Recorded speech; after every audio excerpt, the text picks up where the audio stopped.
All right, welcome back, everybody, to episode number 4 of Dcure's Albuphet. And this week we are going over Clean. And bro, this I understand from our last conversation when you were talking about going into this album, and so I understand like where you were going with the differences between it, and definitely the speed and the intensity with this album versus Build, and like you were building up to this, and I love it. And I definitely love what you talk about in this album because you start off right from the beginning talking about being judged, and how a Yeah. lot of people, and I think it's crazy because I've noticed there's a lot in your music that you talk about it a lot. So is that like, does it happen a lot that you people judge you for your tattoos, your beard, and your height, and all of these things, because you do bring it up frequently? Yeah, I think I might experience that more often because of where we live. There's a lot of retired folks, and so maybe I just look extra scary to people. But yeah, that's something I think people are always like, especially when I go to do something nice for somebody and then they get a look at me, they're like, they're very surprised. You could tell by their look on their face, um, that someone like me might do a nice thing for a stranger. So yeah, very, very awkward. But it's something I just kind of got used to, honestly, living where we do. So yeah. Got you. So what made you decide that that was the way that you wanted to start the album, like with that like being the beginning of the track, and like talking about like you're not welcome, and just talking about that part of it? Yeah, that's just like another thing to clean out, to not worry about, the way that people view you, the way people observe you. So that was just me kind of, venting. And that was kind of like therapeutic for me to just kind of get it off my chest and into a song. And so that was me just letting steam off to start Mm, it off. got you. Okay. Yeah. And so what brought, like, so I know we talked earlier about like why you made this album, and because you're going from build up to clean, and talking about like COVID, and talking about like just getting clean, right, and your relationship with God is moving along and stuff like that, because in this one you kind of start talking about that a little bit more. So what Yeah. made you realize, or what made you want to, in this album, kind of like, where were you at with your faith, your walk? Like, was it starting to get better? Like, what was going on there? Yeah, I mean, it was definitely getting better at this point, but there was still, I feel like there were things I was, holding on to, um, anger about, things that had happened in the past, bad relationships, how long I let alcoholism consume me. And so there was a lot, that I just wanted to kind of clean out. I talk about locked out, like those bad relationships. Center of attention was just kind of like talking about, um, the way that I felt that certain people needed to be the center of attention in the music industry, and me just accepting, my role and where I was at. And so a lot of it was just, me venting and me talking about things that I needed to clean out. Because I think a lot of the time we get caught up, with the way that we perceive ourselves, the way that we perceive the world.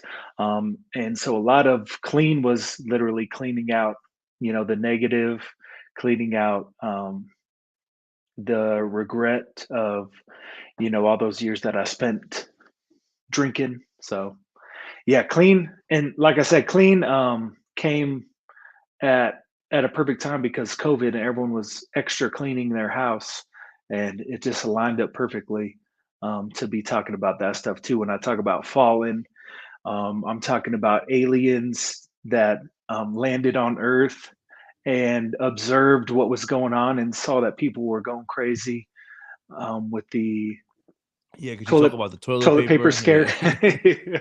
the toilet paper scare of 2020, and all that stuff. So it was kind of like a fun way to talk about what was going on in the world Mm, as like a story from an outside perspective. So mm. So no, something that you just said was, you were talking about how you've lost, and we talked about this before, but with a lot of, with your alcoholism, due to it, you've lost a lot of relationships, right? And then the song Locked Out, you talk about that. So my question for you is, now being sober 8 years, right? How do you deal with that? Because a lot of people, when that happens, it's a reoccurring thought, right? It's like they can't forgive themselves for it, or they can't move on from it. And and I know that for the two of us, like, we have faith in Jesus Christ, and we know that he's just and faithful to forgive us of our sins. So for us, like, that's a huge thing that I would assume you relate to, and you probably fall on, like, wow, like, God is just to forgive me of that, Yeah. right?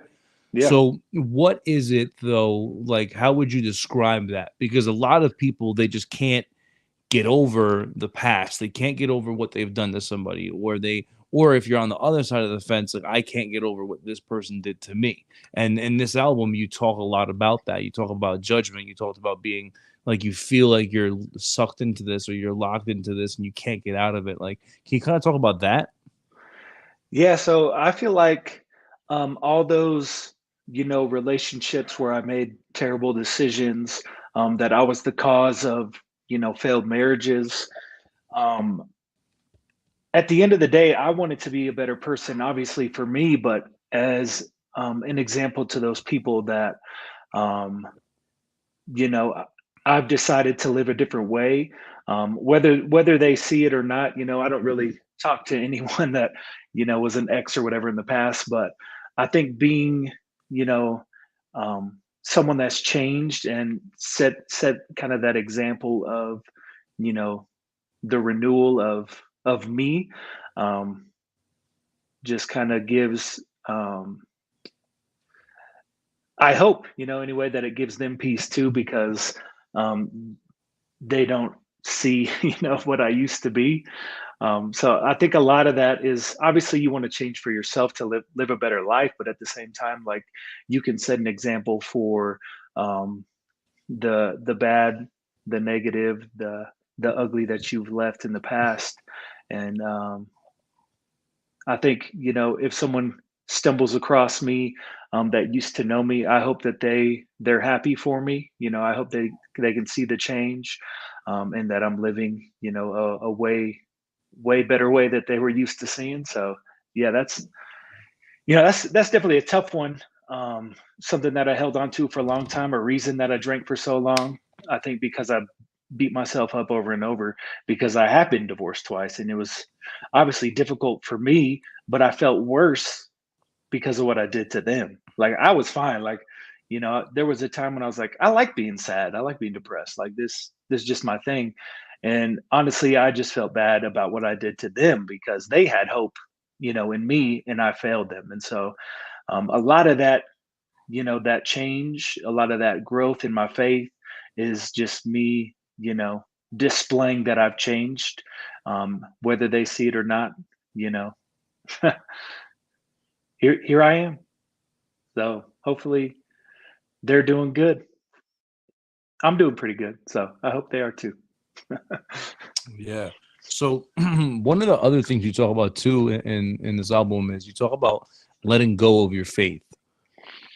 What can you explain that for me? Because I kind of was a little confused. Like, are you saying, from the way that I gathered it, is that you're saying that you didn't know what you needed to be saved from, so in that moment, in that time, you lost faith, and because of that, it showed you all of these things. So, like, Right. is that where you were going with it? Like, where were you going with that?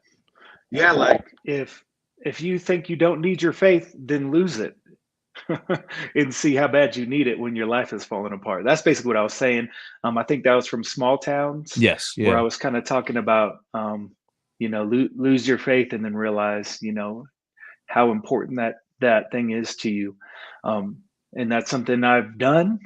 That's something that I've lived through, for many, many years, being an alcoholic and being completely away from my faith and from the church. And so, yeah, that was just me basically in a harsh way saying, if you think your faith is not important, then forget about it, then lose it, and then see where you end up. you'll end up in a bad place. Yeah.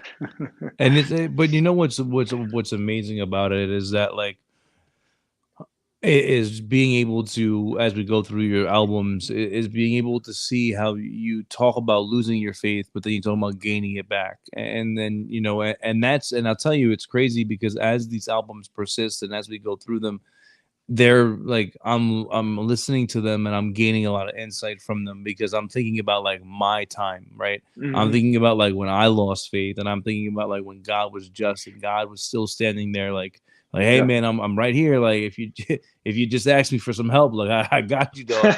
And Still right here. and that's really what it is, man. Is that like I'm just looking at this album, and it really does make you realize that like, bro, it's okay to fail, it's okay to get hurt, it's okay to lose faith, but we need to regain that faith, and we need to come back, and we need to come back to him and ask for forgiveness and repent, and just be better, right? And you were talking about it before with the alcoholism, and how it feels to have failed people, but the most important thing now is that you're not, everything that we do isn't supposed to be for us, it's supposed to be in his glory, and it's supposed to be for Mm. him.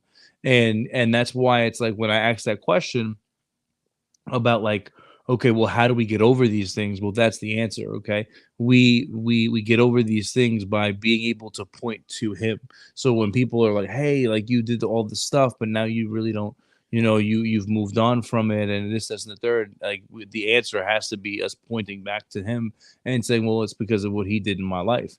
and Yeah. and if we're true, and like like Tyson had made a post about it, and just like, are we being fruitful in our ways, and are we new creatures? Because that's the biggest thing, is that we're supposed to be new creatures when we get saved, and when we start, when we believe in Jesus. So, and I think that's a lot of what you're talking about in this album, is just coming clean to yourself, the people around you, and just getting ready to just be a new person with Aaron, and Hmm. like just talking about like with everything. But I think my biggest thing, and I've said this before, is just like, it's just, I love the way that you portray it. And my favorite part about the way that you portray it is that on my way upstairs to do the podcast, I asked my son, I said, hey Lucas, do you want me to say anything to Dcure?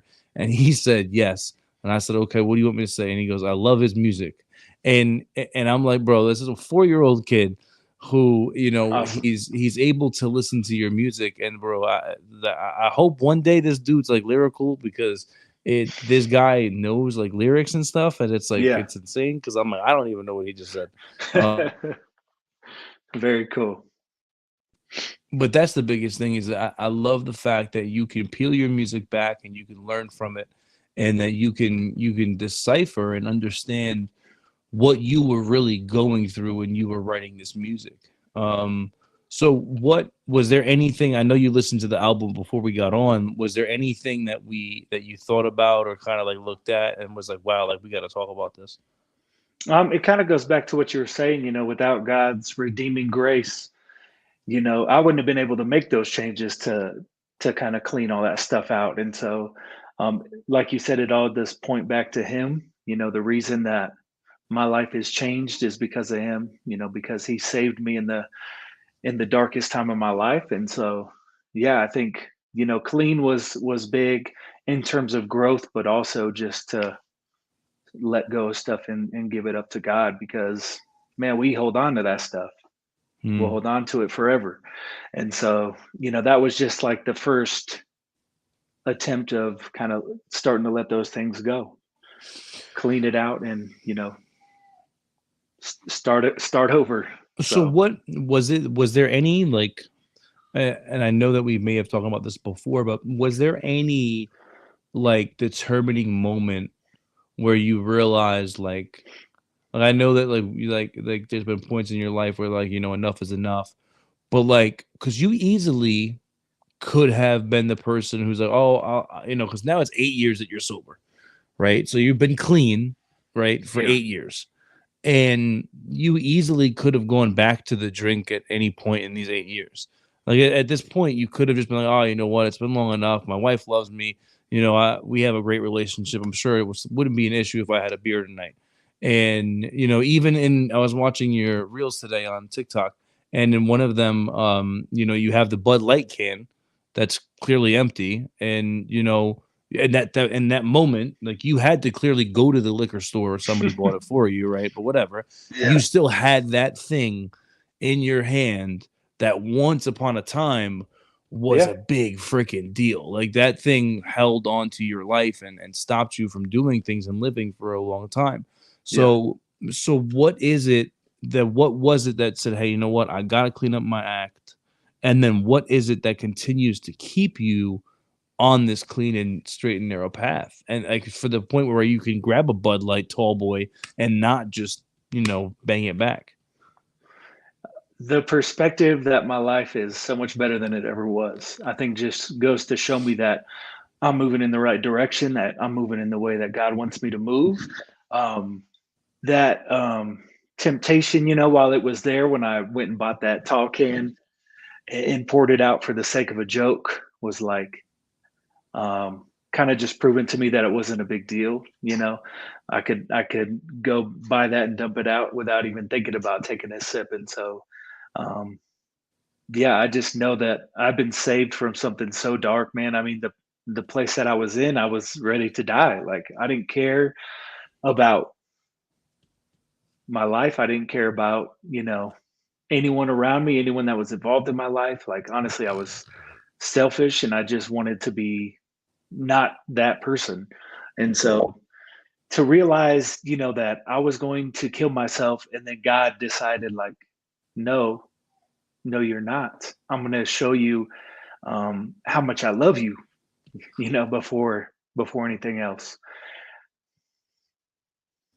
I mean, to have that, and to see as my life progresses, to see my faith grow, to see my relationship grow, um, man, it keeps my eyes wide open. It lets me know that I'm loved, that my life means a lot to him and to many other people. And so, um, the music really helps me to be real with myself, to remember, how bad it was. I think that's something I've said to you before, that if I get far away from it, if I forget how bad it was, then I might drink, but if I remember and I keep that in my mind and I write music about, those dark places, then it's easy to say, like, this is why I continue to go the other way, because my life was so dark. I was so selfish. I was so hateful. I was so angry. Um, Man, I can never be that person again. And so Mhm. there's been a transformation in me and in my heart, that knows I'm not going back that way. Um, Yeah. and that's just, Well, and I think that's to that too, to that point, like, I think it's important to do those things, like, for you to be able to go and grab a tall boy of Bud Light and then take it to your sink and then pour it out, like that. Like, and for you to be somebody who dealt with that, right? And I'm not saying that, like, if you're a heroin addict, you should go hang out with people who do heroin and watch them shoot themselves up. I'm not saying that, but what I am saying is that, like, for myself, like, I'm going on 6 months sober, and I like to go sit at the bar with my friends and get a Heineken Zero, because for me, it's like, it's showing myself discipline, and that I'm not gonna get a Jameson and ginger. I'm not gonna get another drink, and it's still like, and it's also showing my friends, because I have people who say all the time, like, bro, you're really never gonna drink again. And I'm like, no, I never said that. Like, I'm not saying that I'll never drink again. I'm just, now I'm at the point, like you said, where I just think about the fact that, like, in the past 6 months, I haven't woken up hungover once, and it feels great. Like, yeah, it feels great that's to know that, like, I can go to bed and then get up at 5 a.m. and go to the gym, and that I'm not gonna be groggy, and that I'm gonna get a good night's sleep. Like, and then I think about, like, all the other things, like the arguments, the fights with my wife, the lying to my wife and telling her that I'm at work but I'm at the bar, like, and it's like, mm, all of that was for what? And yeah, at this point now, I enjoy, like, we have these 0.0 beers that I got, because, and it's a seltzer, and I just drink seltzer, and it's like, okay, because, but for me, it's like, I just enjoy being able to, because, like, I'll be honest, if I could smoke cigarettes and it wasn't bad for me, I would smoke cigarettes because I enjoy but I don't smoke anymore because of my health and because I know how horrible it is and what it's done to my family. But for me, when it comes to like the alcohol thing, like now that I'm 6 months sober, like I really don't think that I'll probably ever go back to drinking because I know myself too. Like yesterday, I grabbed the beer out of the fridge. It's like I said, it's a 0.0, and I grabbed it out of the fridge and I cracked it open and I was drinking it. And my wife looked over at me and she was like, "What are you doing?" And I was like, "I'm having a beer." And she was like, "What?" She was like, "You're what?" And I was like, "Yeah, I'm having a beer." I was like, "You know what? I just realized it doesn't matter anymore." I was like, "What's one gonna do?"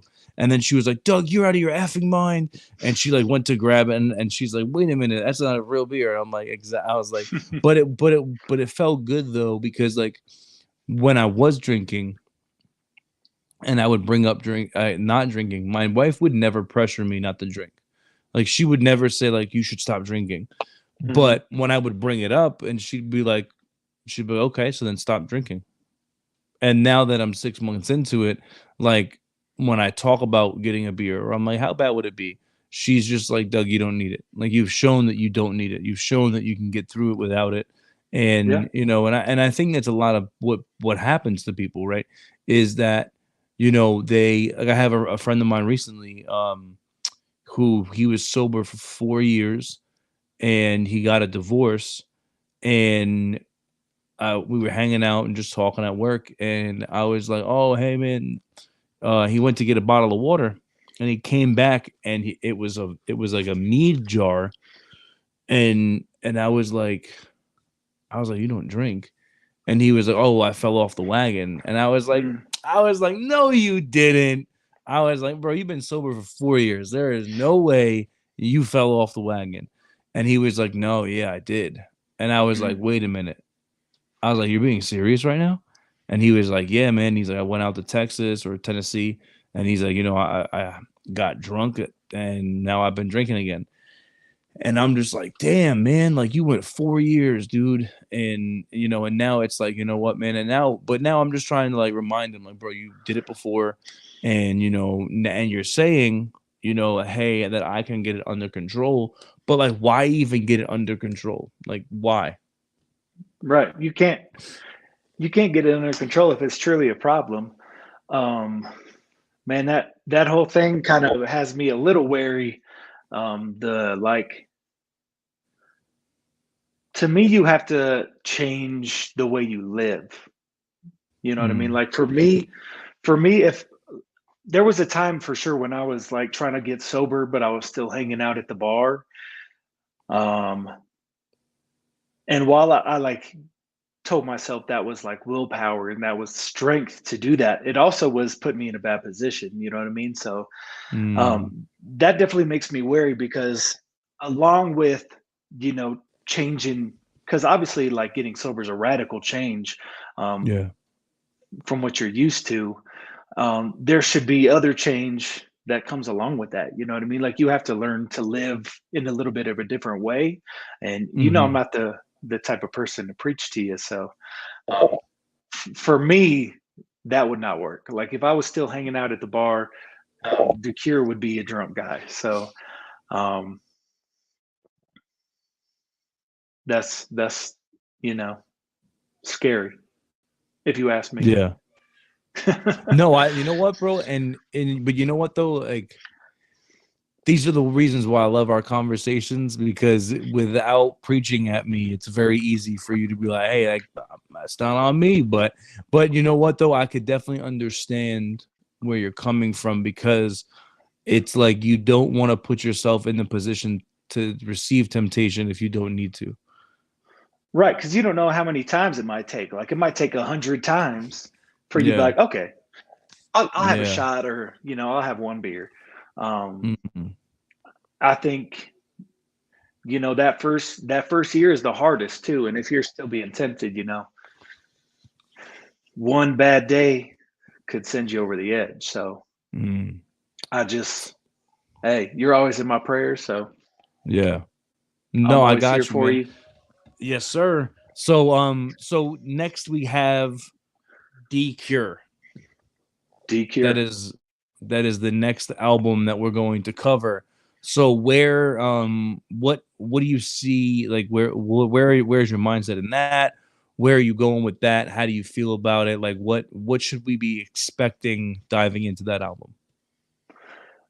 So the many years of therapy and stuff that I did while trying to get sober, they always told me, that if you have depression, if you have, these addictions, there's likely something in your past there's something in your past that happened likely, that caused for you to go in this direction. And so for Dcure, I went back to my childhood and kind of, searched out some things. This album was more fun, like talking about the way I grew up. I had a paper out. I was jumping on my bed. All these good times, really. I had a pretty good childhood. So I wanted to just go back and kind of relive some of those times and see what happened to me. And so that's kind of what Dcure is, my origin story. Okay. All right. Well, I am excited for that one. I'm gonna dive deeper into that one. And listen, for everybody who's been listening tonight, I do wholeheartedly apologize. We've had horrible internet connection, and I think we've probably had been in and out of this a lot. I am going to edit this to the best of my ability, and we'll get this out to you guys, and it'll be on the YouTube page. And I'm going to call the internet company and tell them to fix themselves. But I also think it's because we're supposed to get a tornado, so I think it's also the weather. Man. Could be, yeah.